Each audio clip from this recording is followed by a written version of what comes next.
Matilda's brother Michael was a perfectly normal boy, but the sister, as I said, was something to make your eyes pop. By the age of 1.5, her speech was perfect, and she knew as many words as most grown-ups. The parents, instead of applauding her, called her a noisy chatterbox and told her sharply that small girls should be seen and not heard. By the time she was 3, Matilda had taught herself to read by studying newspapers and magazines that lay around the house. At the age of 4, she could read fast and well, and she naturally began hankering after books. The only book in the whole of this enlightened household was something called Easy Cooking, belonging to her mother, and when she had read this from cover to cover and learnt all the recipes by heart, she decided she wanted something more interesting.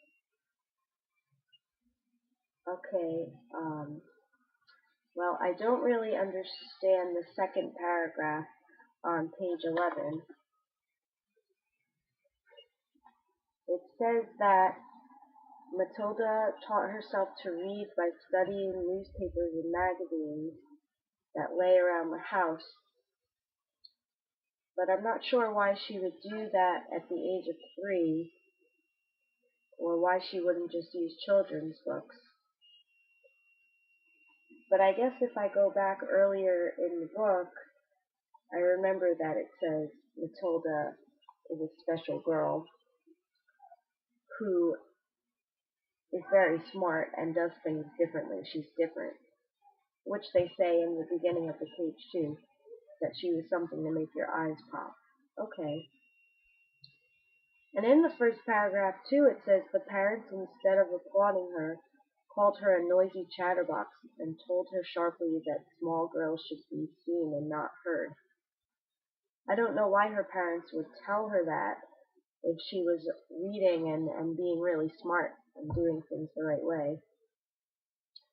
I guess I would have to read back in the chapter again about Matilda's parents, and then I would find that they're not very nice people, and that they, like Matilda, are different, but in a different way.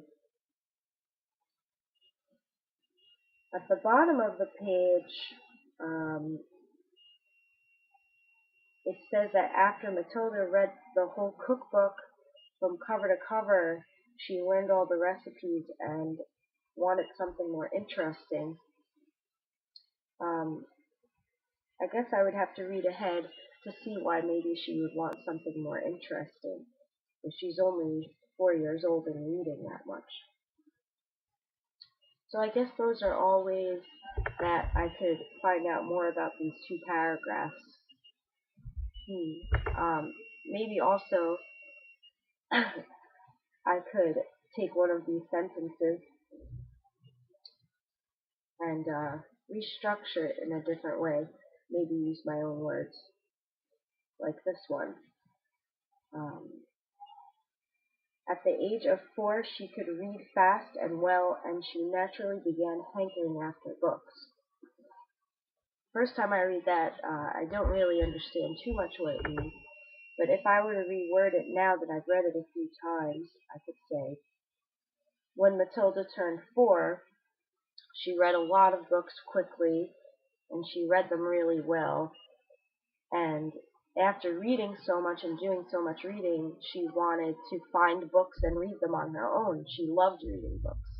So that's a different way you can word it. So using all those strategies, I guess I understand both of these paragraphs a lot better than I did